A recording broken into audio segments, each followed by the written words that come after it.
Olá, meu querido irmão e minha querida irmã internauta. Neste momento, vocês assistirão a uma maravilhosa ministração da Palavra de Deus, completamente baseada nas Escrituras Sagradas. Uma palavra que visa a edificação do corpo de Cristo, que visa ao aumento de nossa fé, a edificação da nossa fé, a todos nós que amamos a Deus e que aguardamos pela sua segunda vinda. Você que deseja compreender da palavra de Deus, ser edificado, santificado, curado e liberto, neste momento pegue a Escritura em suas mãos, nos acompanhe nessa mensagem para a glória de Deus. Não se esqueça que no final você pode, inclusive, compartilhar com seus amigos essa mensagem, pode sinalizar com um joinha aqui embaixo do seu vídeo e mesmo tecer os seus comentários em o nome de Jesus.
Glória a Deus. Vamos pegar a Bíblia e abri-la em Hebreus capítulo 2.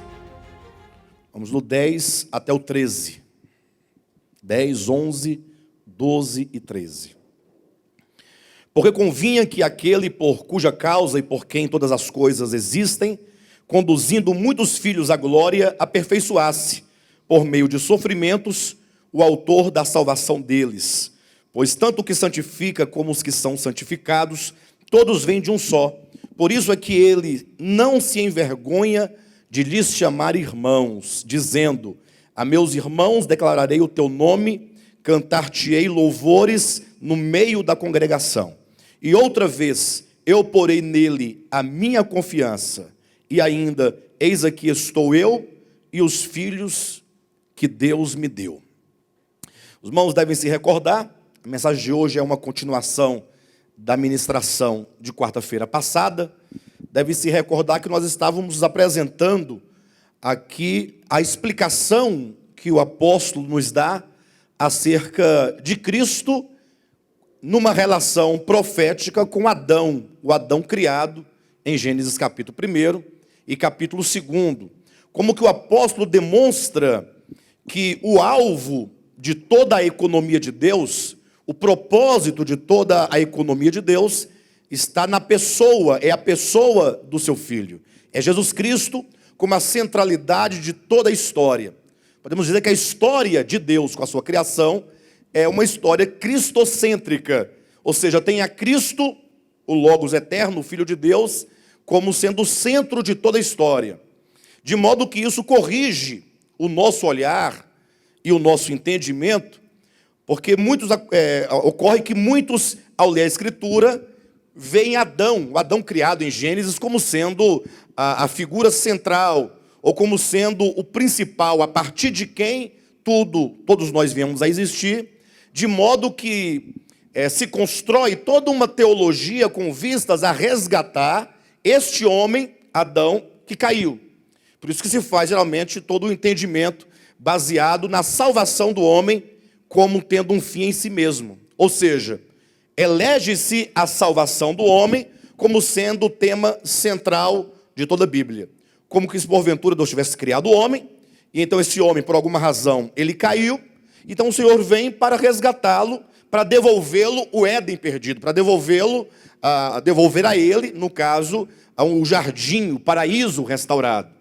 E não é isso o que diz a Escritura. Uma vez que o apóstolo Paulo, aqui neste capítulo 2, ele nos fala acerca de um mundo por vir, versículo 5, pois não foi a anjos que sujeitou o mundo que há de vir sobre o qual estamos falando. E aí ele passa nos versículos 6, 7 e 8 a fazer menção tanto a Gênesis capítulo 1 e 2, a criação do homem, quanto a Salmo capítulo 8, quando Davi ele faz todo um questionamento.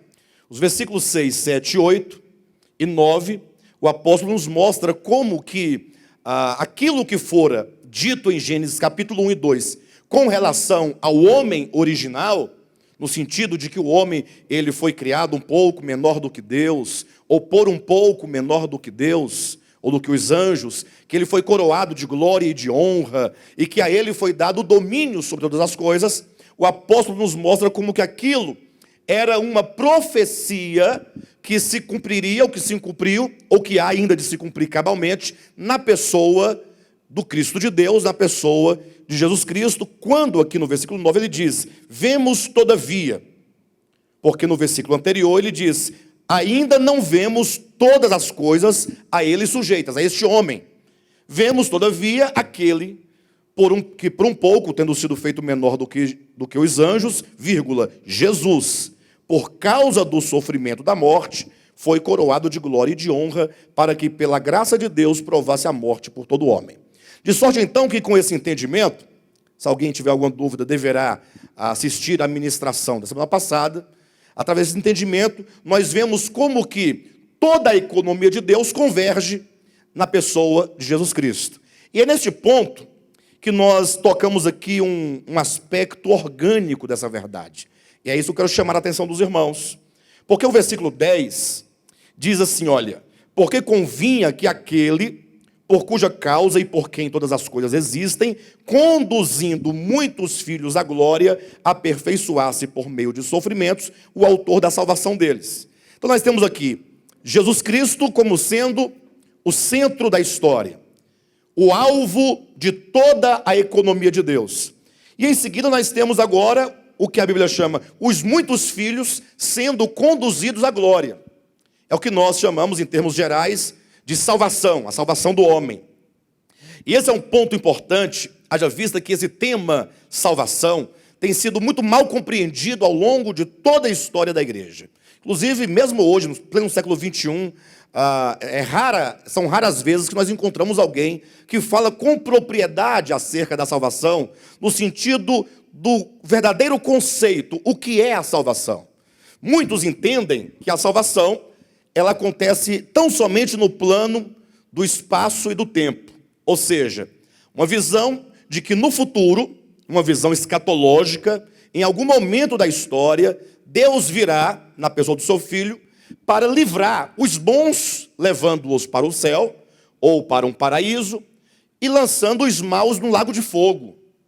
É aquela ideia de um Deus que ele tem um povo seleto, e esse povo, teoricamente, seria aqueles que corresponderam ao desejo de Deus e corresponderam à vontade de Deus, e corresponderam cabalmente a essa vontade de Deus, por isso que eles são um povo que Deus gosta deles. Então Deus vai levá-los para o céu em razão da sua suposta obediência. Ao passo que o restante da humanidade, na sua maioria, porque não estava de acordo, dizem, com a vontade de Deus, Deus jogará essas pessoas no lago de fogo.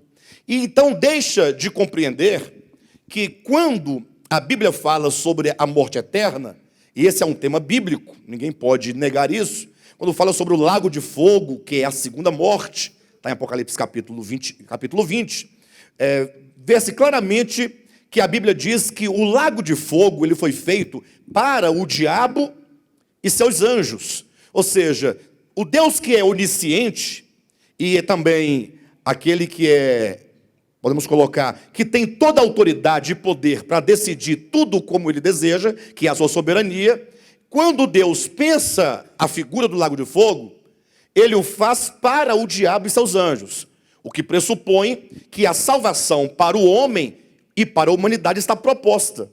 É isso que nós vemos aqui no capítulo 2 de Hebreus, dá uma olhadinha. Versículo 14, visto, pois, que os filhos têm participação comum de carne e sangue, destes, no caso carne e sangue, também ele igualmente participou, para que por sua morte destruísse aquele que tem o poder da morte, a saber, o diabo, versículo 15, e livrasse todos que, pelo pavor da morte, estavam sujeitos à escravidão por toda a vida. Olha como esse versículo é amplo. E livrasse todos que estavam sujeitos à escravidão por toda a vida. E esses que estão em escravidão, ou estavam em escravidão, são aqueles que têm o pavor da morte. É interessante como que, a despeito do conceito que se dá para a morte, nenhuma pessoa almeja pela morte. Pelo menos teoricamente falando, na sua maioria, um homem com a sã consciência, por mais que ele sofra, ele não quer morrer. Então nós vemos aqui como que há uma proposta de salvação. E o versículo então 16 diz: pois ele evidentemente não socorre anjos, mas socorre a descendência de Abraão. Então veja como que quando ele diz não socorre a anjos, porém socorre a descendência de Abraão, é claro que a salvação está proposta para o homem e não para os anjos. Não se percebe essa questão? Agora, é lógico que alguém, ao tomar esse texto aqui no versículo 16, diria: bem, mas se é a descendência de Abraão, então significa os eleitos, o que excluiria, na verdade, todos aqueles que não estão dentro desta aliança abraâmica. E isso seria um caso muito sério, essa afirmação. E é isso porque, se você diz que só serão salvos os que estão dentro da aliança abraâmica, atenção, do ponto de vista histórico da aliança, a quem que você já excluiu aqui? Abel está dentro da aliança abraâmica? Não? Então estaria perdido. Noé está dentro da aliança abraâmica? Estaria perdido. Quantos homens de Deus houve fora da aliança abraâmica, tomando como pressuposto a própria escritura, a história das personagens bíblicas? Então você diria que todos esses estariam condenados? Ninguém diria uma coisa dessa. O que significa que a aliança abraâmica, ela é um conceito, não exatamente um fato histórico. Vejam, não estou negando que Deus historicamente tenha feito uma aliança com Abraão. Entretanto, essa aliança ela não se limita ao tempo. Isso porque, do ponto de vista da Escritura, qual que é a primeira aliança? A de Abraão ou a do Sinai? Qual que é a primeira aliança? A de Abraão ou a do Sinai? A de Abraão, que vem muito antes do Sinai. Não é isso? Entretanto, qual que é a nova aliança? Não é a de Cristo, que é a de Abraão? A de Abraão, que é a primeira, atenção, antes da do Sinai, se torna agora a segunda, porque só pode ser nova aliança porque houve uma anterior, que é a velha. Então a segunda é a primeira e a primeira é a segunda. Tem sentido? Vamos lá, eu vou explicar para os irmãos. Quando nós vamos ler na Bíblia, de Gênesis adiante, a primeira aliança dessas que nós estamos cogitando, há outras alianças. A primeira aliança dessas que estamos cogitando é a de Abraão. Deus faz aliança com Abraão, ali em Gênesis capítulo 17. Está feita a aliança. Depois, 430 anos, depois Deus faz aliança com Moisés no Monte Sinai. Então, até aqui nós temos a primeira aliança, é a abraâmica. Ela vem antes da aliança do Sinai. A do Sinai seria qual? A segunda. Porém, como a aliança de Abraão, ela representa a nova aliança que Cristo faria, quando Cristo faz a aliança com o seu povo, ele o faz antes ou depois da aliança do Sinai? Depois. Então a do Sinai ficou sendo qual? A primeira, em relação à de Cristo, que vem segundo. Por isso que essa aliança de Cristo, que é a abraâmica, que seria a primeira, mas agora ficou sendo segunda, porque veio depois do Monte Sinai, é chamada de nova aliança. Só pode ser nova aliança porque existe a primeira, que agora é velha aliança. Então, essa ordem, aliança abraâmica, aliança do Sinai e aliança de Cristo, tanto a de Abraão quanto a de Cristo, elas são uma só. Então, a de Abraão, ela no momento é a primeira, no segundo momento ela é a segunda. O que significa isso? Que nós não podemos tomar a aliança abraâmica simplesmente de um ponto de vista histórico. De sorte que a aliança abraâmica, ela, pelo seu próprio conteúdo, precisa incluir todas as famílias da terra. Lembra que Deus falou para Abraão? Em ti serão abençoadas todas as famílias protestantes e evangélicas. É isso? Todas as famílias da terra. O plano de redenção, ele visa alcançar todas as famílias da terra. É lógico que aí alguns irmãos poderão questionar, e com razão, os irmãos, inclusive, que vierem à conferência, vão ouvir muito isso, porque a conferência vai tratar exatamente desse plano de redenção, na sua perspectiva, no sentido de incluir toda a humanidade.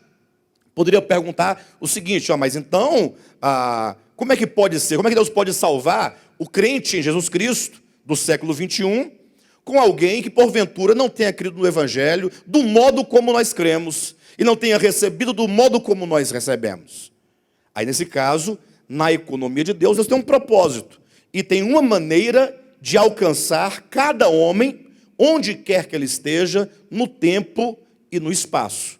O certo é que Deus é justo, e quando Deus então julgar a humanidade, ele o fará baseado nos princípios que ele próprio estabeleceu. Porque, geralmente, o homem faccioso, o homem que pensa como uma seita, geralmente ele pensa assim, Deus vai julgar a mim e vai julgar o índio lá sei lá, um lugar bem remoto, com os mesmos critérios.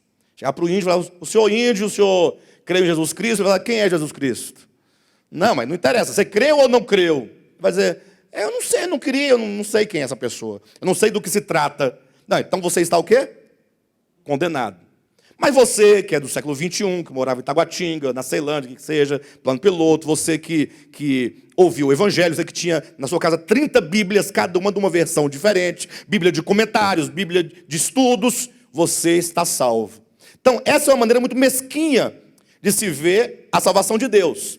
Bem, de todo modo, eu quero chamar a atenção dos irmãos para o fato de que a salvação de Deus proposta ao homem, este homem você pode entender com um H maiúsculo, no sentido de ser a humanidade, não é uma mera salvação espacial, não é uma mera salvação temporal, como que Deus viesse aqui agora, salvar o grupinho dele do lago de fogo, um tacho de fogo fervendo, para levá-los para o céu. Isso não é verdade. Salvação, no termo mais preciso da palavra, quer dizer a salvação do homem por meio do evangelho que age dentro do homem. A salvação, ela é primariamente a salvação daquilo que nos corrompe interiormente. É a salvação de uma degradação que age dentro do homem. É tão verdade o que nós estamos colocando, que a religião, sobretudo a religião do cristianismo, só consegue ver os aspectos exteriores e materiais da coisa. Querem ver? Eles colocam Deus salvando o homem do lago de fogo para levá-lo para o céu. Ele coloca o homem para fazer um conjunto de coisas exteriores, para que uma vez que ele cumpra aquelas coisas exteriores, ele seja então aprovado por Deus. E ele se esquece que o evangelho é o poder de Deus para a salvação de todo aquele que crer. É o poder que opera dentro do homem. Por esse motivo, essa visão distorcida é que se entende o mundo como sendo coisas. Ou seja, o que o cristianismo chama de mundo? O que é o mundo? Já ouviram falar de música do mundo? De roupa do mundo? A moda do mundo? Os costumes do mundo? O que o cristianismo, sobretudo essa linha mais rigorosa, que é essa linha do movimento evangélico, o que eles chamam de mundo? O que é o mundo? É tudo aquilo que a igreja não ensina. Digamos que se uma pessoa, supostamente do mundo, faça uma canção. Podemos pegar aquela canção, eles estão loucos, né? Salvo engano. Não é essa mesma, não? Não, eles estão surdos. Eles estão surdos. Pensa numa letra. Esquece quem foi que fez a música.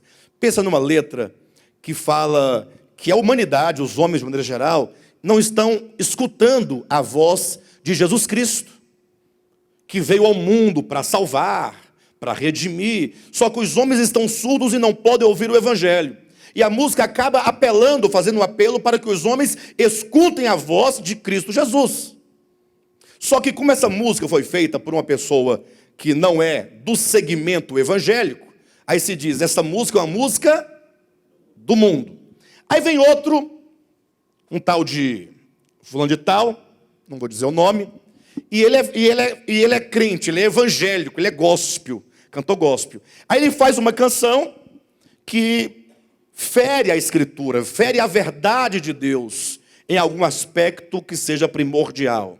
Aí os crentes falam, não, essa música é de Deus. Por que é de Deus? Porque foi feito pelo Fernandinho. Porque foi feito pelo... Hein? A Mariazinha que seja. Ou quem quer que seja. Ou seja, a classificação se dá no âmbito dos contextos sociais. Se esse grupo é dito evangélico, é de Deus. Se aquele não é, é do diabo. Então vejam como que a visão é sempre exterior. De sorte que eles dizem, se você deixar isso e fizer aquilo outro, você estará salvo. Se deixar de fazer isso, você será condenado. Ao passo que a salvação é algo orgânico. A salvação, ela deve ocorrer, primariamente, é lógico que ela terá o seu aspecto espacial e temporal, mas, antes de tudo, a salvação é a salvação que o homem experimenta do seu próprio pecado, é a libertação do pecado, é a cura do problema do pecado, da doença do pecado, dessas trevas que operam dentro do coração do homem. Esta é a razão, porque aqui em Hebreus capítulo 2, o apóstolo vai colocar a questão da salvação nos seguintes termos. Atente para isso. O versículo 10 diz, porque convinha que aquele, por cuja causa e por quem todas as coisas existem, conduzindo muitos filhos à glória, aperfeiçoasse por meio de sofrimentos o autor da salvação deles. Pois tanto o que santifica, como os que são santificados, todos vêm de um só. Por isso é que ele não se envergonha de lhes chamar irmãos. E aqui nós extraímos três coisas muito importantes. A primeira, aquele por cuja causa e por quem todas as coisas existem, conduzindo muitos filhos à glória. Esse é o primeiro ponto. Deus está conduzindo-nos à glória. Deus está conduzindo os filhos à glória. E deve-se entender filhos aqui do ponto de vista da descendência de Abraão, dos filhos de Abraão, aqueles que por uma aliança de Deus com a humanidade, decidiu salvar o homem do seu pecado. Primeiro ponto é, Deus está conduzindo muitos filhos à glória. Agora a pessoa pergunta, mas como é que é este conduzir muitos filhos à glória? Aí eu pergunto para vocês, será que eu, cada um individualmente, se vê de maneira experiencial, de maneira prática, esse ser conduzido à glória? Quanto tempo você tem de cristão? E julgando esse tempo que você tem, 10 anos, 20 anos, 30 anos, você se sente que você está dando passos em direção à glória? Ou será que você se sente ainda, na sua experiência, estagnado, na mesma condição de que quando você começou nesse processo de salvação, sem mudanças reais no seu coração? Eu falava ontem à noite para uma pessoa, dizendo o seguinte, olha, infelizmente nós somos assim. Infelizmente nós somos assim. A pessoa às vezes vai para uma reunião da igreja. No domingo, aquele grande culto. Aí a pessoa vai para uma reunião de quarta-feira, de estudo da palavra. Que maravilha. Aí ela vai para uma reunião de oração, terça-feira. Que coisa magnífica.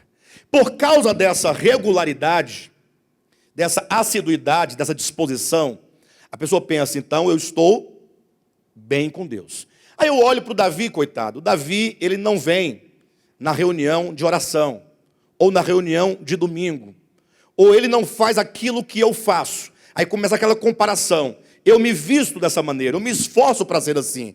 Ao passo que o Davi não, o Davi é relaxado, Davi tal. Aí nessa comparação, nós entendemos que nós estamos caminhando e que ele está parado. Ao passo que nós estamos julgando aqui a salvação do ponto de vista meramente formal. Ou seja, todas as coisas, ou as formalidades, ou as atividades espirituais, elas são de extrema importância. Oração, leitura da palavra, comunhão, reunião, o ofertar, o testemunhar, ou seja, tudo o que se pode fazer é extremamente bom quando você toma cada uma dessas atividades como sendo um momento íntimo com Deus, como sendo um momento de autorreflexão, como sendo um momento em que você aproveita em oração para se inserir de coração dentro desse processo de ser conduzido à glória. Eu quero dizer que a mera formalidade não implica e não significa que estamos sendo conduzidos à glória. E isso é uma luta muito grande, porque infelizmente toda a nossa herança é uma herança de formalidades, é uma herança de rituais, de usos e costumes. Infelizmente tudo na vida cristã se resume aos olhos da religião como sendo coisas. Ou seja, o nosso coração nunca é alvo da salvação. Então nós temos que olhar para dentro de nós. Você vem à reunião de quarta-feira, tem que olhar para dentro de você. Não é o fato de vir, mas é usar esse estar aqui para poder olhar para dentro de si. Aí você vem à reunião de oração. Não é o fato de você vir, mas é o fato de você usar o estar na reunião de oração para olhar para dentro de si. Para que a luz do Evangelho, a luz que provém da oração, a luz que provém da comunhão, a luz que provém da leitura da palavra, a luz que provém da pregação, possa nos iluminar interiormente. E aí sim, nós vamos começar a perceber que nós estamos caminhando para a glória. O primeiro ponto é esse: Deus está conduzindo muitos filhos à glória. E isso implica um caminhar. Conduzir, Ele está levando. O que significa que nós estamos dando passos em direção à glória.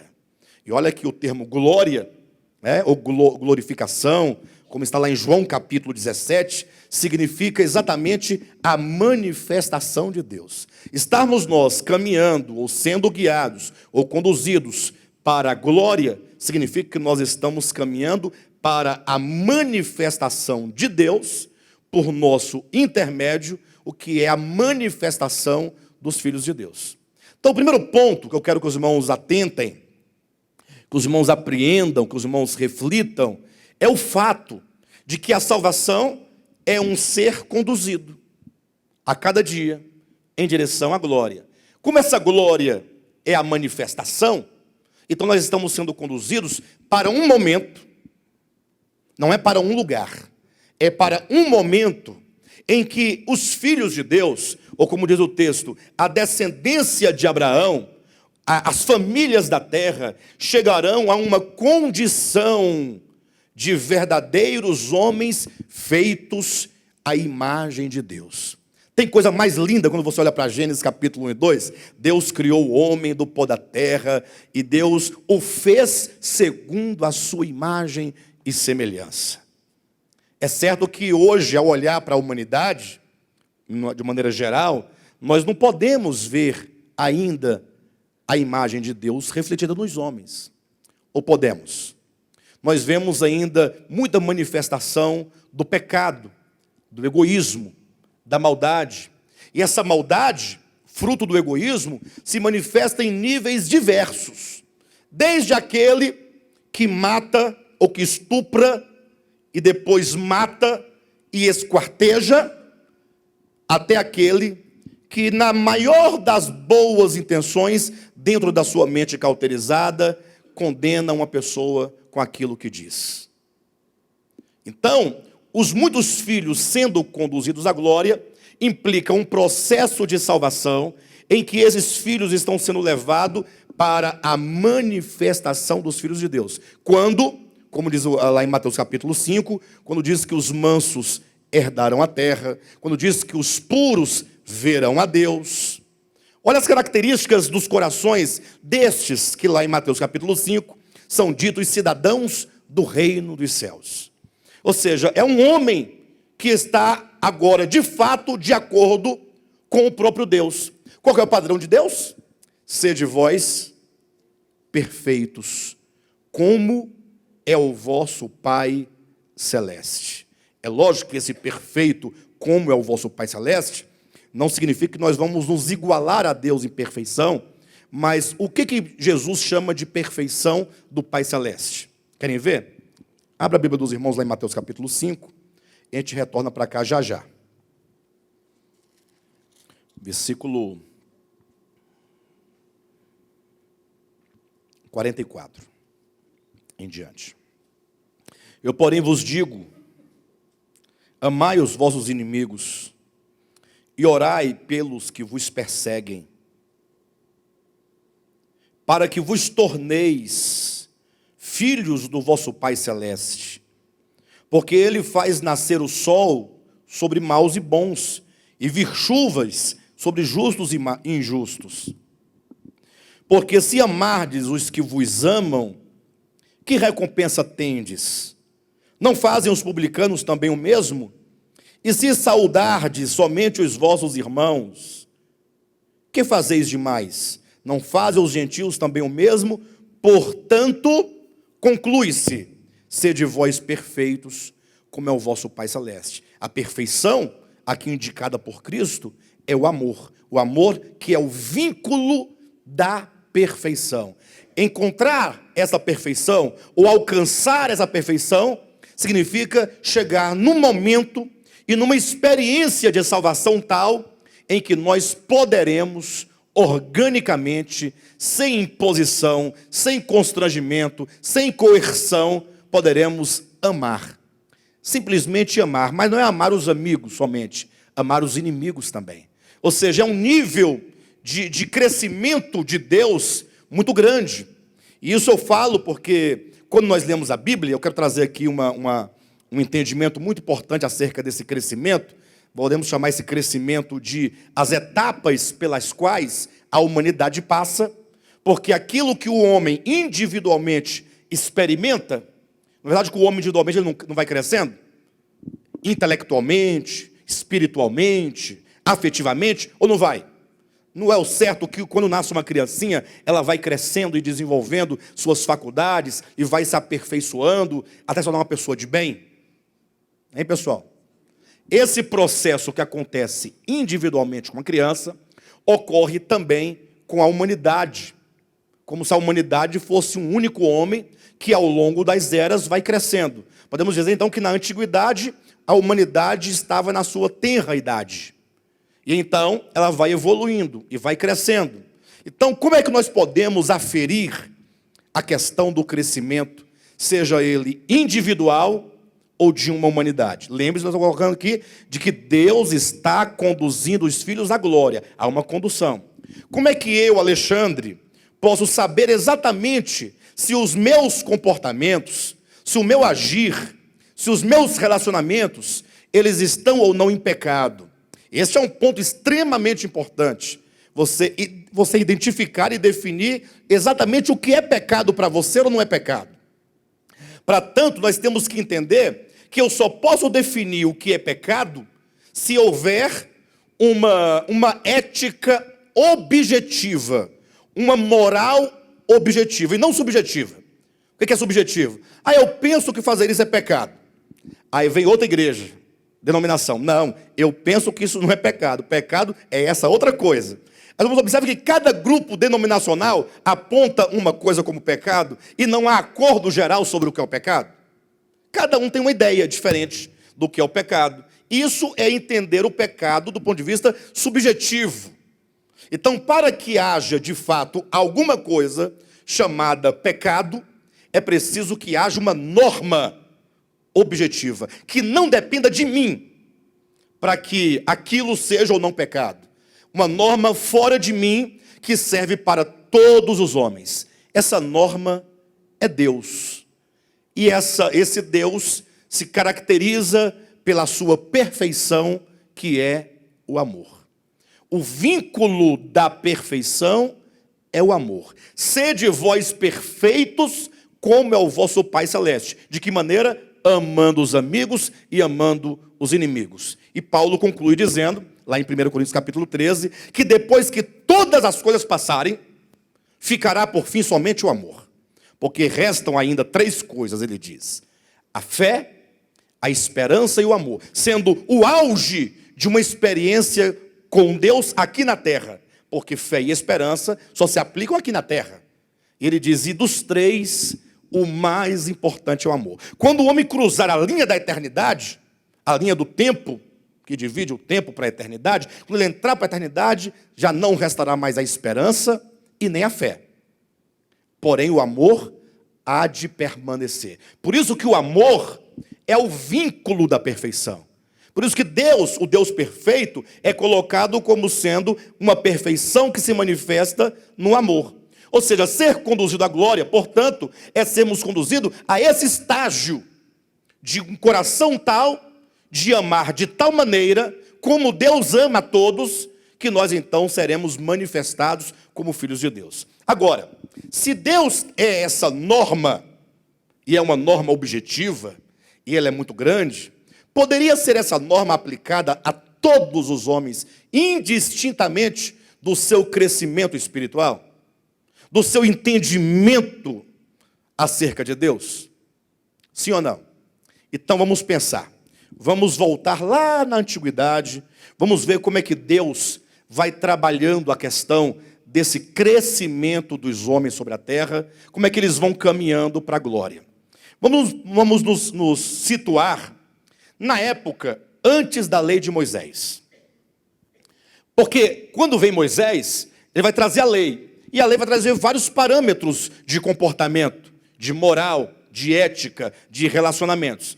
Antes de Moisés, o próprio povo de Israel e as outras nações viviam da seguinte maneira. Observem. Alguém fazia contra você uma ofensa.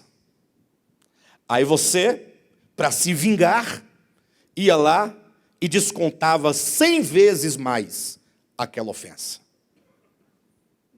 Era uma justiça ilimitada, uma vingança ilimitada. Alguém ia lá na sua tribo, matava uma pessoa, aí a tribo ia lá, matava toda a outra tribo. Por causa de um, morriam milhares. Isso é antes da lei de Talião. Vem Moisés e faz o quê? Está errado, pessoal. Quando vem Moisés, nós temos um nível de consciência da verdade acima dos anteriores. Moisés vai estabelecer, pessoal, é olho por olho e dente por dente. A partir de agora, aquele povo de Moisés já cresceu um nível de entendimento. Agora eles sabem que se porventura alguém ofender o outro, esse outro ele poderá, sem cometer nenhum pecado, efetuar uma justiça limitada. Quando ele descontava aquele mal, ele estaria bem com Deus.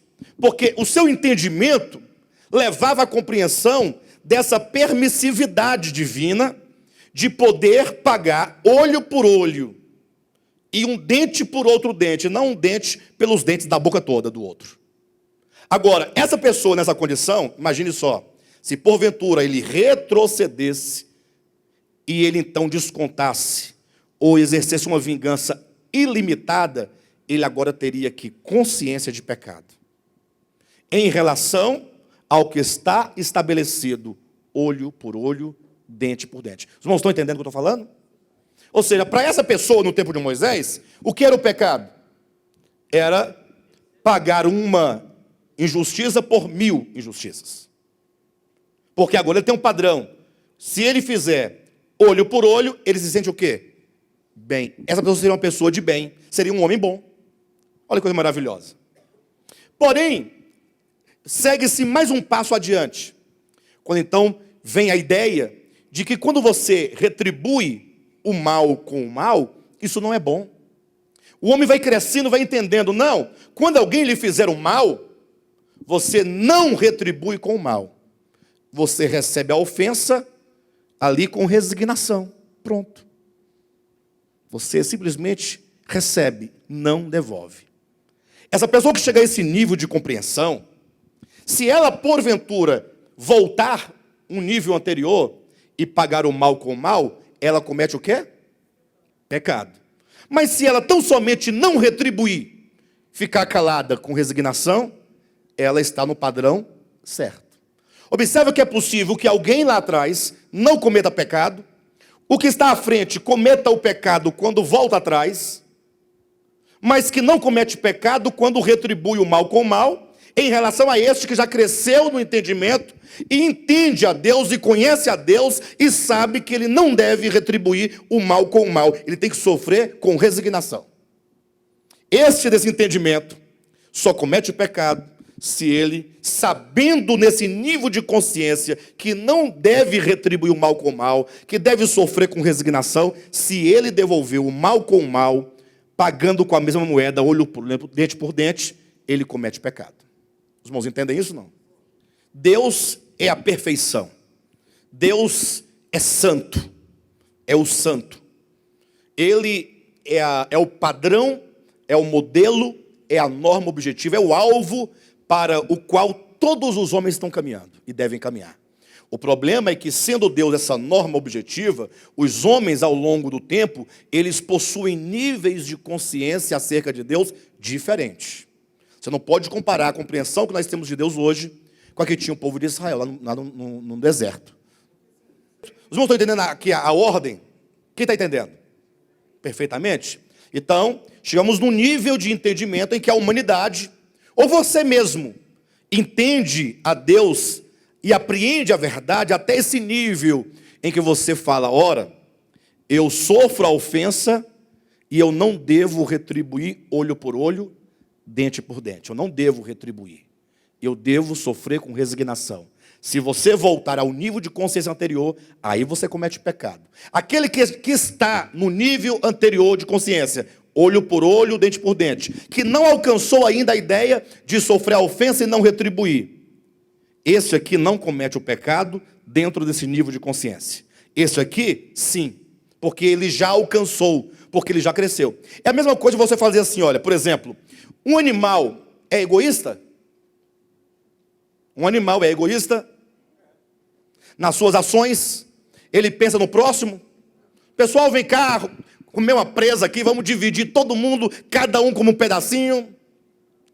Ele faz roubar a presa do outro e fugir. O animal é egoísta nas suas ações, mas como ele não tem o nível de consciência que nós temos, aquilo não pode ser chamado de pecado. Ou pode? Não pode. Pode? Ah, o animal é pecador, ele é egoísta, ele não divide o pão com os animais. Ou seja, sendo ele egoísta, ele não alcançou um nível de compreensão acerca de si mesmo, nem acerca do outro, nem acerca de Deus, então não pode ser chamado isso de pecado. O pecado, ele está dentro da sua concepção de Deus, quando você, conhecendo, infringe aquilo que Deus deseja. Porque pecado, do grego hamartia, quer dizer errar o alvo. Quando você tem um alvo, você conhece o alvo, e você erra o alvo, comete pecado. Então tem esse nível aqui, nós paramos aqui no nível da resignação. Porém, ainda há outro nível que a palavra nos apresenta. É quando, agora um pouco mais adiante, a pessoa entende. Não somente eu não devo cometer uma vingança ilimitada, sofrendo uma ofensa, pagando com 100 ofensas. Nem também eu devo viver uma vingança limitada, olho por olho, dente por dente. E não somente eu tenho que sofrer a ofensa e ficar resignado, eu preciso pagar o bem com o bem. Então, se eu recebo uma ofensa, eu devo pagar o mal com o bem. Obrigado. Entende-se que deve-se pagar o mal recebido com o bem. De sorte que se a pessoa recebe uma ofensa, ela devolve um bem. Uma ofensa, um bem. Perfeito ou não? De modo que essa pessoa que entende que tem que se pagar o mal com o bem, se ele retroagir para mera resignação, ele peca. Mas como é que ele peca? Eu sou obrigado a retribuir o mal com o bem, não basta eu ficar resignado. Você peca porque nesse eixo de ascensão em direção à perfeição, você tem que chegar naquele que é perfeito. Não é que você é obrigado, é que você chegou a um nível de compreensão acerca de si mesmo, acerca do outro e acerca de Deus, de que você deve pagar o mal recebido com o bem. Mas aí vem Jesus Cristo, que é a maior manifestação de Deus sobre a terra, no sentido de que é a expressão exata. Aí chegamos no Evangelho, em que Cristo fala, olha, quando alguém te tomar a túnica, você oferece-lhe a capa. E aí ele vai colocando tantos comportamentos, quando Pedro pergunta quantas vezes se deve perdoar, 7 vezes está bom? Aí Cristo faz lá umas contas, no sentido de mostrar uma plenitude de perdão, que nunca se acaba. Ele fala, não 7 vezes, mas 70 vezes 7. Ou seja, é um nível ilimitado de retribuição de bem para a ofensa que você recebe. De sorte que quando chega em Cristo, você sabe que por uma ofensa recebida, você não tem limites de bens e benefícios a retribuir aquele que lhe ofendeu. Este é Deus. É aquele de quem está dito em Mateus capítulo 5, que ele dá a chuva, o sol, o ar que se respira, a vida, o alimento, todas as coisas boas, para os maus e para os bons. Já imaginaram, irmão, se o homem tivesse no poder do homem o distribuir esses bens de Deus? Tudo bem, dessa vez nós vamos dar a chuva e a comida e o sol para todos os maus, dessa vez também. Agora vamos ver se vocês melhorem, tá bom, pessoal? Tem que dar uma melhorada, porque senão fica difícil. Aí daqui a pouco os maus continuam maus.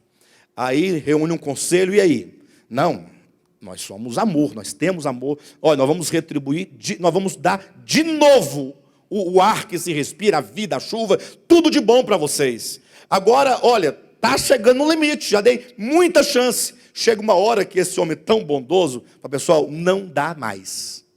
Vocês concordam que não dá mais? Tem um fim, se esgota. A maior bondade do homem se esgota. A paciência do homem se esgota.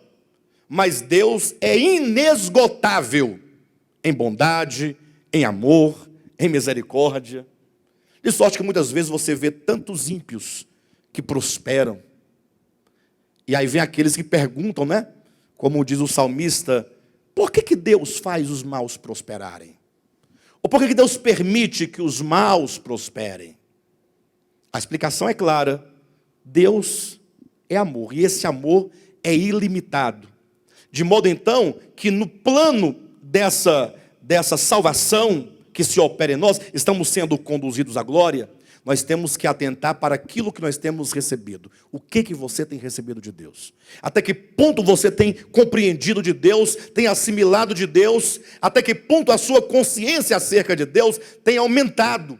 Para que você possa aferir, então, se você está caminhando, ou se você está estagnado, ou se você está retrocedendo.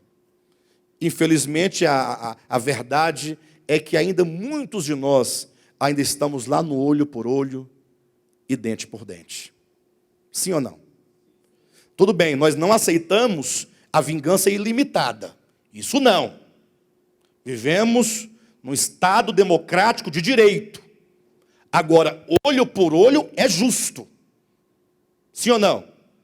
Olho por olho é justo. É mais do que justo. Só que como nós temos recebido o Evangelho, temos recebido a revelação, estamos vivendo o nosso tempo de palavra espírito, quando nós aplicamos o olho por olho, nós estamos pecando. E estamos errando o alvo. E não somente errando o alvo, mas isso prova que nós estamos atrasados nesse caminhar de ser conduzidos à glória. De sorte, então, que o primeiro ponto que eu pedi para os irmãos atentarem é o fato de que o Pai está conduzindo muitos filhos à glória. Esses filhos são a descendência de Abraão. A descendência de Abraão são aqueles que herdam a salvação por meio da fé, não por meio de obras. Ou seja, Abraão é o pai somente dos circuncisos? Romanos capítulo 4. Abraão é o pai somente dos circuncisos ou também dos incircuncisos? Abraão, ele está ali entre os incircuncisos e os circuncisos. Por isso que ele é o pai da fé, porque ele não é propriedade do povo de Israel. Há um erro muito grande quando o povo de Israel elevava a ideia de o Deus de Abraão, Isaque e Jacó. No sentido, como eles pensavam, de que o Deus verdadeiro era o Deus exclusivo de um povo. Isso foi o grande problema que Paulo, sobretudo, enfrentou quando foi pregar o Evangelho. Os demais apóstolos também sofreram. O problema agora é quando Paulo, ele quebra esse paradigma, dizendo que o Evangelho levado aos gentios era uma verdade que estava oculta, em mistério, e que aguardava um tempo necessário para que ela fosse revelada, e de que ele, Paulo, havia recebido por essa dispensação da graça para que ele pudesse ser o dispenseiro fiel de levar a verdade ao mundo inteiro. Então, quando diz o Deus de Abraão, temos que entender que Abraão não está para os circuncisos somente. Ele está para os incircuncisos e os circuncisos. Vamos ver isso na Bíblia? Romanos capítulo 4, versículo 9 em diante.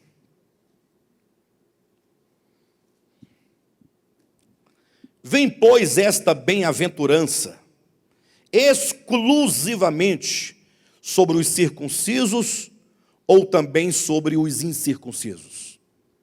Os irmãos ficarem atentos, os circuncisos são o povo de Israel.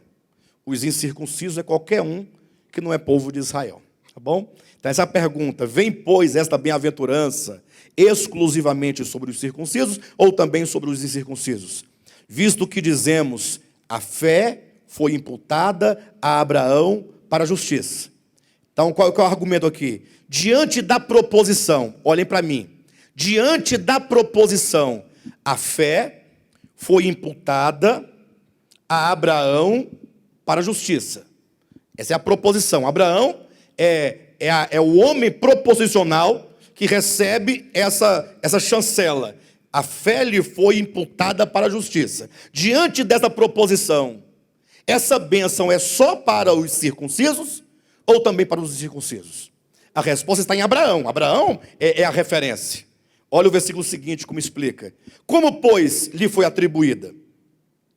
Estando ele já circuncidado ou ainda incircuncidado? Quando essa fé lhe foi atribuída para a justiça, ele já era circuncidado ou ainda não era circuncidado? Não era circuncidado. Ora, então Abraão é uma referência dos incircuncisos. Então Abraão se liga primeiramente aos incircuncisos. Abraão não tem ligação primária com a nação de Israel. Não. Antes de pensar em Israel, ele está ligado organicamente aos gentios. Abraão, portanto, é a referência para os gentios, e não somente para os outros. Versículo 11. E recebeu, vamos botar no 10, né? Como, pois, lhe foi atribuída, estando ele já circuncidado ou ainda incircunciso? Resposta, não no regime da circuncisão, e sim quando incircunciso. Então, essa bênção, ela está para Abraão incircunciso, para Abraão gentil. Isso é um golpe na teologia judaico-cristã, não, pessoal? Pastor Renato, que sabe das teologias, isso é um golpe, não é? É um golpe, porque agora Abraão, antes de mais nada, está do lado de cá. E recebeu o sinal da circuncisão como selo da justiça da fé que teve quando ainda incircunciso, para vir a ser pai de todos os que creem, menos dos incircuncisos. Não? Para vir a ser pai de todos os que creem, embora não circuncidados, a fim de que lhes fosse imputada a justiça. E pai da circuncisão, isto é, daqueles que não são apenas circuncisos, mas também andam nas pisadas de fé que teve Abraão, nosso pai, antes de ser circuncidado.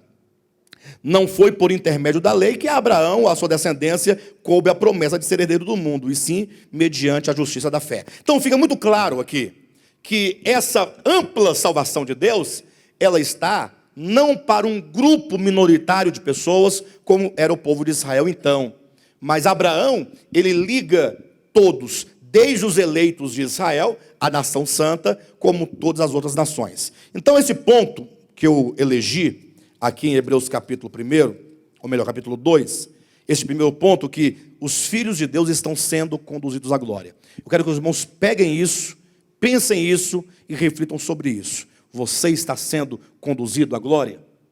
Quando você olha para o seu irmão, pensa num irmão seu, irmão de fé, pode ser daqui da igreja, de outra igreja, quem quer que seja.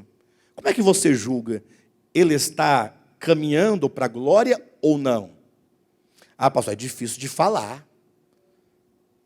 De fato, é porque quando nós julgamos a nós mesmos e aos outros, quais são os paradigmas que nós usamos? Qual é o paradigma? Quando eu olho, digamos, vou escolher uma pessoa para o Gil, será que o Gil está sendo conduzido efetivamente à glória? Porque o pai está conduzindo a glória, não está? Os filhos ou não? Agora, e o Gil? Como é que eu julgo?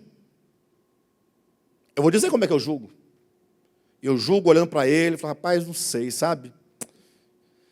Esse irmão, ele ainda toca umas músicas. Você sabe que o Gil é músico, né? Ele ainda toca umas músicas ainda mundanas. Inclusive, ele grava em estúdio para cantor secular. Você sabe disso? O que os irmãos acham disso?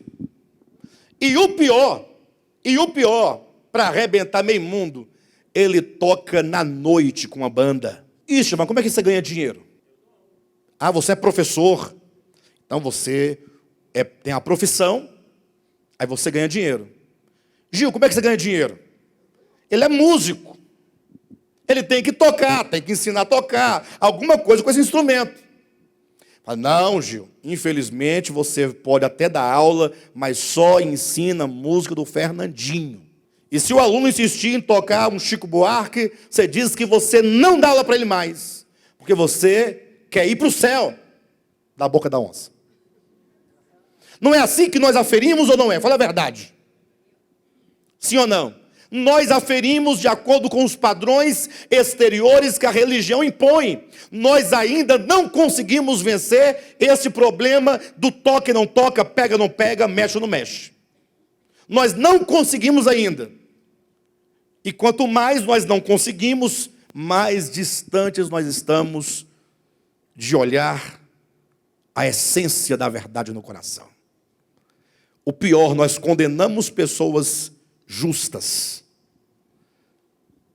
e nós salvamos pessoas perversas. Levamos nós para os céus um tanto de pessoas perversas e nós condenamos pessoas boas. Querem ver uma coisa? Vamos perguntar. Chega para um crente qualquer, desses mais, fala assim, Madre Teresa de Calcutá está salva ou perdida? Se ele for um cara bastante esperto, sensível, ele vai dizer para você assim, olha, nós não podemos julgar ninguém, isso é coisa para Deus resolver. Sabe por quê? Porque ele não tem coragem de dizer salvo. Porque se a Madre Teresa estiver salva, ele está chancelando o catolicismo romano. Ou a igreja romana, ou que sejam as práticas romanas. Então ele não pode falar isso. Então ele vai julgar dentro de um padrão em que ele tem como sendo as práticas corretas do ponto de vista exterior e se esquece que a idolatria está na igreja católica romana, a idolatria está na igreja protestante, a idolatria está nas igrejas evangélicas, a idolatria está no de volta à palavra, a idolatria está dentro da sua casa, talvez com um filho, talvez com uma casa, talvez com um carro, talvez com o seu corpo. Idolatria é qualquer coisa que ocupa o lugar de Deus como objeto de admiração e de veneração.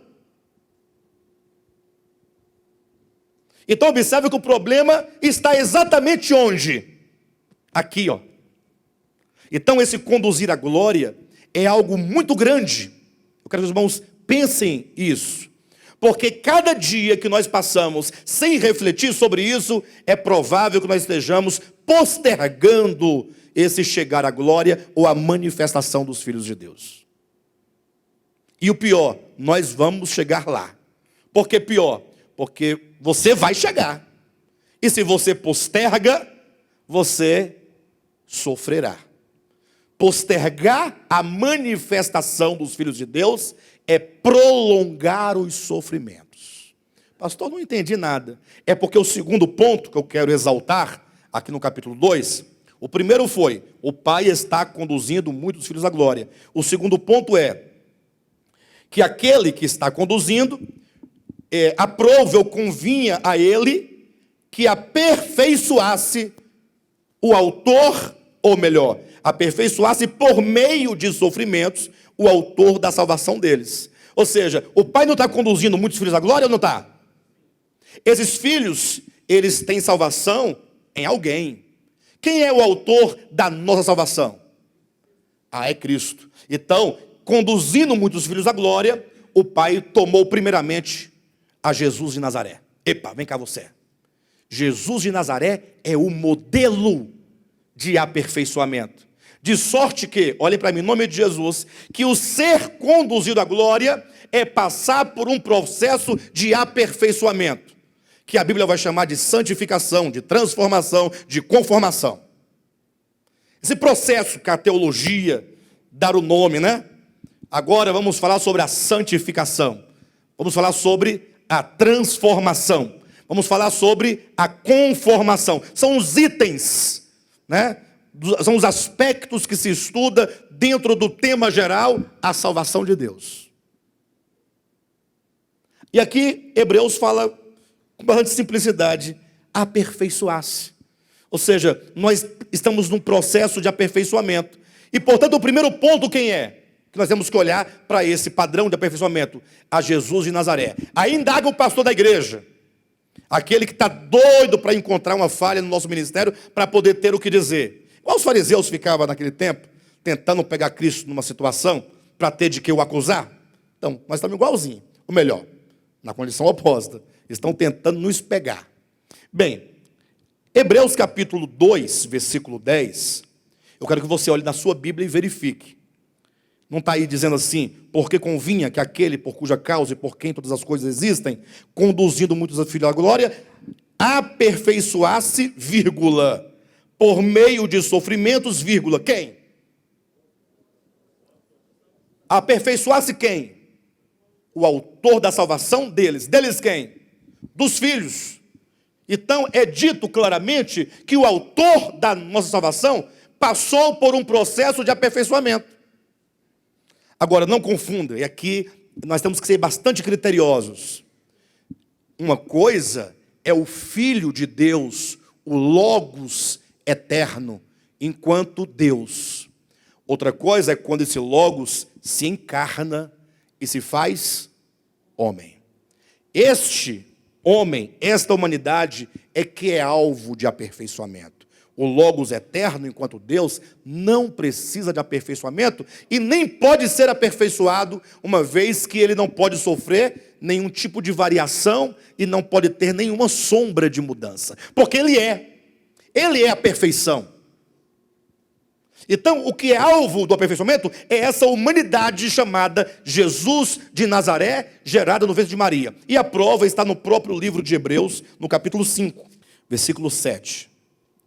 Ele, vírgula, para que ninguém tenha dúvida, Jesus, vírgula, nos dias da sua, olha, é claro o texto, Jesus não é o nome do homem, ou é o nome de Deus? O nome do homem. O anjo disse, colocarás no menino o nome de Jesus, porque ele salvará o povo dos seus pecados. Então, ele, Jesus, nos dias da sua carne, deixa muito claro que é enquanto homem sobre a terra, tendo oferecido com forte clamor e lágrimas, orações e súplicas a quem o podia livrar da morte, e tendo sido ouvido por causa de sua piedade, embora sendo filho, vírgula, aprendeu a obediência pelas coisas que, embora sendo filho, aprendeu. Aprendeu o quê? A obediência. Por meio de quê? Das coisas que sofreu.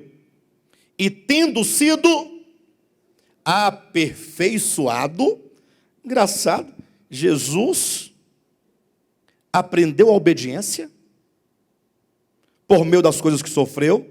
Jesus foi aperfeiçoado. Tornou-se o quê? E tendo sido aperfeiçoado, tornou-se o autor da salvação. Não está aí na sua Bíblia? Da salvação eterna para todos os que lhe obedecem. Então, assim como o filho aprendeu a obediência pelas coisas que sofreu, uma vez aperfeiçoado, porque ele aprendeu, porque enquanto não aprende, não é aperfeiçoado. Uma vez que ele aprendeu, ele foi aperfeiçoado, e tendo sido aperfeiçoado, tornou-se o autor da salvação de todos os que lhe. Ou seja, se lhe obedecem, é porque esse obedecer, esses que obedecem a Cristo, aprenderam como Cristo aprendeu a obediência. Os irmãos conseguem perceber? Pastor, mas e o que tem a ver? Ou seja, o que isso vai mudar em quê? Nós temos que olhar para Jesus como o protótipo de uma humanidade que, tendo nascido aqui nessa terra, protótipo de um homem que, vivendo sobre a terra, ele aprendeu a fazer morrer a cada dia esta humanidade. Cada vez que ele abria mão, seja de qualquer coisa, inclusive daquilo que lhe é por direito. Por exemplo, Jesus nos ensinou a orar dizendo: Pai nosso que estais nos céus, o pão nosso de cada dia nos dai hoje. Não existe um pão nosso de cada dia? Se o pão é nosso, então a oração nos ensina que o pão é nosso por direito. Eu tenho direito ao pão porque o pão é meu. Você tem direito ao pão porque o pão é seu. O pão nosso. Então esse pão só é nosso porque ele já nos foi dado pelo Criador. E portanto, se já nos foi dado, é nosso. Se é nosso, é direito. Agora, quando se abre mão do seu direito, em razão de uma coisa maior, como Cristo, por exemplo, quando ele foi começar o seu ministério, não pense você que ele foi obrigado a jejuar. Que havia uma lei dizendo: você vai jejuar 40 dias, 40 noites, porque você vai ter que enfrentar demônios. Não, aquilo, e ele vai dizer isso no finalzinho da tentação, quando ele fala: não só de pão viverá o homem, mas de toda palavra que procede da boca de Deus. Demonstra como que o Senhor, Jesus no caso, ele já estava ali aprendendo e colocando em prática o fazer morrer esta humanidade que exige tudo de bom para si. Tanto é verdade que quando você olha para o espírito, alma e corpo do homem, qual é a parte que mais exige, que mais reivindica? É o espírito, a alma ou o corpo? Corpo em primeiro lugar. Humanidade, esse mundo de contato, esse corpo de contato com o mundo físico, eu digo, esse corpo sensorial, ele está sempre reivindicando, sempre desejando. E esse reivindicar sempre é em detrimento de. Ou seja, se alguém tem que sofrer, que seja o Istvan. Eu não. Se alguém tem que comer, só tem um prato de comida. Nós somos dois, né? No mínimo aqui vamos tirar o para o ímpar, né? Mas se alguém pode até alegar: não, sou eu sou mais velho. O mais velho tem direito. Então, Jesus, enquanto homem, na sua vida humana, por tudo o que ele sofreu, em todos os aspectos da vida humana, fome, calor, dor, sono, cansaço, enfermidades, como é que ele encarava todos essas aflições da vida humana? Como é que ele encarava? Com murmuração? Achando ruim porque o fariseu pecador tem um palácio e eu, filho de Deus encarnado, não tenho onde reclinar a cabeça? Por que nós gostamos tanto de falar daqueles que têm mais coisa do que a gente? A gente vai com inveja. Você viu lá? Uma crise dessa. Ó.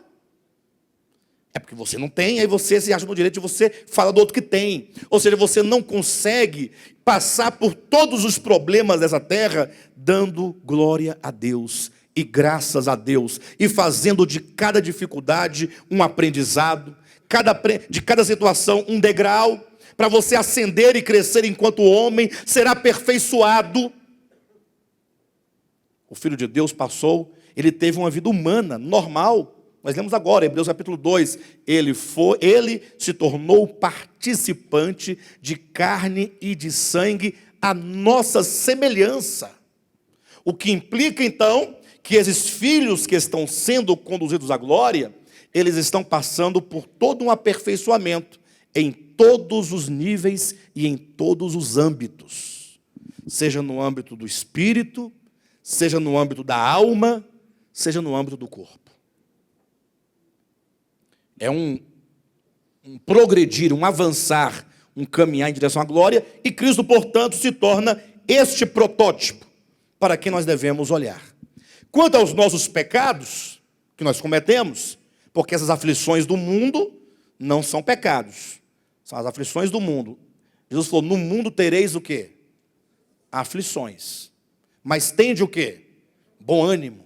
Encare as aflições da vida sempre com alegria, sempre dando graças a Deus por tudo que ocorre. Procura, não é? Então, no mundo tereis aflições, mas tende bom ânimo. Agora, esse Cristo que passa por isso torna esse protótipo que nos ensina, que nos mostra. Agora, veja o que vem em seguida no terceiro ponto. O primeiro, o Pai está conduzindo muitos filhos à glória. O segundo, o Filho, enquanto homem, Jesus de Nazaré, tornou-se o autor de nossa salvação, na medida em que ele foi aperfeiçoado por meio de quê? De sofrimentos. Versículo 11. Pois tanto o que santifica, como os que são santificados, todos vêm de um só. Quem é esse que santifica? Quem é esse aqui no texto? Ó? Pois tanto o que santifica. Quem é esse que santifica? Cristo. Como é que eu sei? Pois tanto o que santifica como os que são santificados. Quem são os que são santificados? Os filhos. Todos vêm de um só. Quem é esse um só? O Pai. Então, o Pai, tanto o que santifica é Cristo, como os que são santificados, somos muitos filhos. Então, agora no versículo seguinte, versículo 11, ele chama de santificação aquilo que no versículo anterior ele chamou de aperfeiçoamento. Estamos sendo aperfeiçoados, estamos sendo santificados. Pois tanto o que santifica como os que são santificados, todos vêm de um só. Por isso é que ele não se envergonha de lhe chamar irmãos. E aqui nós começamos a entrar para um aspecto mais profundo. É o terceiro aspecto, em que agora nós somos agora uma família. Os muitos filhos de Deus agora são uma família dentro de um processo. E é isso talvez que nós não entendemos quando nós procuramos uma igreja perfeita. O primeiro e grande erro de uma igreja é, apesar de não ver que todos estão nesse processo de aperfeiçoamento, exige, primariamente, que o pastor não tenha defeitos. Quem aqui quer uma igreja cujo pastor tem defeitos? Quem quer? Eu quero uma igreja que o pastor tenha defeito. Ninguém quer? Como é o pastor tem que ser? O pastor pode errar? Ele pode errar? E se errar eu saio da igreja. Isso é um grande erro, por não entender o que diz o texto, ó. Pois tanto o que santifica como os que são santificados, todos vêm de um só. Por isso é que ele não se envergonha de lhes chamar irmãos. Ou seja, essa família, porque se Jesus é nosso irmão, nós formamos uma família que está sendo conduzida à glória, uma família de pessoas que estão sendo aperfeiçoadas. E o próprio Cristo, que já está aperfeiçoado, enquanto o homem na condição de Jesus, um homem que chegou até a morte plena, que foi a morte de cruz, ele não se envergonha. Igreja é exatamente um grupo de pessoas que se entendem como sendo aqueles que têm a Jesus por paradigma, que tem a Jesus como protótipo, que tem a Jesus como o que foi aperfeiçoado e aquele que está nos aperfeiçoando. Igreja é uma família de pessoas num processo de aperfeiçoamento. É por isso que há tanta acusação dentro das igrejas. Ou não há acusação? Pensa num lugar que tem acusação, é igreja. Porque é um querendo ser mais santo que o outro. É um querendo lançar o outro no inferno. Porque não se ajustou ao meu padrão de vida. Então, entra em seguida, como terceiro ponto, a família daqueles que estão sendo aperfeiçoados. Então, igreja, enquanto família, olha o versículo 12, dizendo: a meus irmãos declararei o teu nome, cantar-te-ei louvores no meio da congregação. Essa reunião, o próprio Filho, o Cristo de Deus, ele participa, ele está ativo dentro dessa família, no meio dessa família, num processo de aperfeiçoamento. Versículo 14, versículo 13, e outra vez, eu porei nele a minha confiança, e ainda, eis aqui estou eu e os filhos que Deus me deu. Chegará o dia em que Jesus dirá isso, diante do Pai: olha, Pai, aqui estão todos os filhos que tu me deste, todos foram conduzidos à glória. Esses 3 pontos: o primeiro, o Pai está conduzindo muitos filhos à glória. Segundo, Cristo, o protótipo, aquele que enquanto homem foi aperfeiçoado e tornou-se o autor da nossa salvação. 3, assim como o Filho de Deus se fez homem, ele veio, tem uma mesma fonte, se faz homem, como nós somos homem, tornando-se o cabeça de uma nova criação, agora está a nos aperfeiçoar a cada dia, está a nos santificar. Santificar é simplesmente separar. O que é separar? Separar o que de quê? Separar o homem criado do pecado que o usurpou, do pecado que invadiu o seu coração, que entrou dentro dele e que o faz morrer a cada dia. Então você vai tirando esse pecado enquanto egoísmo, enquanto maldade, enquanto trevas, para que o homem se liberte e possa desfrutar e viver unicamente o Espírito de Deus dentro dele. Então esse processo, ele está acontecendo hoje. Eu peço à igreja, em nome de Jesus, que considere essas palavras, que considere a nossa experiência orgânica de filhos sendo conduzidos à glória. Considere, em nome de Jesus, procure vencer essa ideia paralítica de vida cristã enquanto ritos e comportamentos exteriores determinados por uma religião. Não faça isso, esqueça todas as formas e comece a pensar em quanto Deus ganhou o seu coração.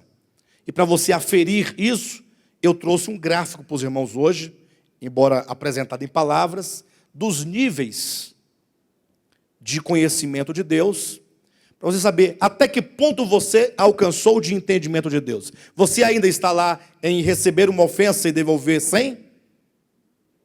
Ainda está nessa cabeça ainda? A sua cabecinha ainda pensa assim? Se alguém matar meu filho, eu mato a família dele toda. Não? Então você ainda está no olho por olho, dente por dente? Talvez sim, não sei. Você sabe. Você sabe. Me ofendeu, a ofensa, a retribuição em ofensa é justa. Vai e volta, igual um bumerangue. Ou será que você já está na resignação? Não, ofendeu, eu vou ficar em silêncio, eu perdoo. Amém. Ou você já foi para o nível de você retribuir o mal com o bem. Ou você chegou no nível de não haver mais medida de retribuição, mas que você fará sempre o bem, orar, abençoar os inimigos, ajudar os inimigos, socorrer os inimigos, indefinidamente, independentemente de qualquer coisa, porque você já não faz mais a questão do mal. O mal sofrido já não é mais um problema para você. Você agora só entende que você tem que se dispor e você tem que se doar, porque você é um mordomo da verdade. Você é um mordomo de Deus. Você é um mordomo do amor. Eu acho que nós não chegamos nesse ponto ainda, né? Talvez estamos daqui um anterior para trás. Cada um deve orar e buscar isso. Há algumas pessoas perguntando, pastor, agora essa ideia de momento orgânico da igreja, palavra e espírito, o que significa? Significa exatamente isso.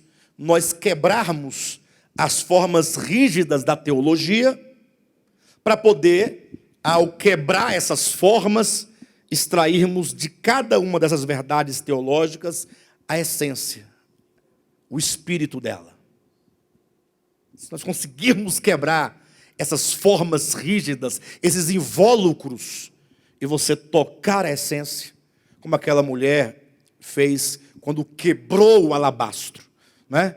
Quebrou aquele frasco e derramou o perfume. O que nos importa é o perfume. Às vezes o perfume está dentro lá da estrutura teológica. E você quer aquela estrutura, está certo em querer. Só que você quer preservar a estrutura e não quer tocar a essência. Nós precisamos tocar essa essência. Ainda que você quebre esse rigor teológico que nos engessa e que nos fossiliza. Amém, queridos? É lógico que esse orgânico, essa essência, não vai de encontro ao teológico. Não. Não desfaz. Mas o teológico, ele veio para trazer algo que não é uma estrutura teológica, mas é uma verdade espiritual que pode e deve ser experimentada por todos nós. Este é o nosso momento. Amém, amados? Estão felizes com esse momento? Pelo menos em que nós estamos entendendo isso, né? Deus abençoe a todos os irmãos. Muito bem, queridos, vocês acabaram de assistir a esta ministração maravilhosa. Eu tenho certeza que ela tocou o seu coração, que ela de fato lhe ajudou na sua fé, porque essas mensagens visam de fato a edificação do corpo de Cristo. Por isso eu quero te convidar neste momento a que você compartilhe com outros esta mensagem, compartilhe no Facebook, nas redes sociais, teça aqui embaixo os seus comentários, para que essa palavra se multiplique e se propague para tantas outras pessoas que ainda não a ouviram e não a conhecem. Inclusive, eu quero estender aqui o meu convite para você que mora aqui no Distrito Federal, para estar conosco em uma de nossas reuniões aqui na QI 4, lote 23, em Taguatinga Norte. Todas as quartas e domingos nós estamos aqui reunidos, sempre com uma poderosa e maravilhosa palavra de Deus sendo ministrada ao nosso coração. Domingo às 9 horas da manhã e às quartas-feiras às 20 horas. Venha, faça-nos uma visita para que possamos nós estreitar a nossa comunhão para a honra e glória do nome de Jesus Cristo. Há também a nossa igreja em Guarulhos, em São Paulo, a nossa igreja em Planaltina, Distrito Federal, e também a nossa igreja em Goiânia. Consultando o nosso site, devoltaapalavra.com, vocês terão acesso aos endereços, aos dias de cultos e mesmo os contatos com os respectivos pastores para a glória de Deus. Vamos juntos lutar pela fé cristã, pela fé do Evangelho, para a glória de Deus. Amém.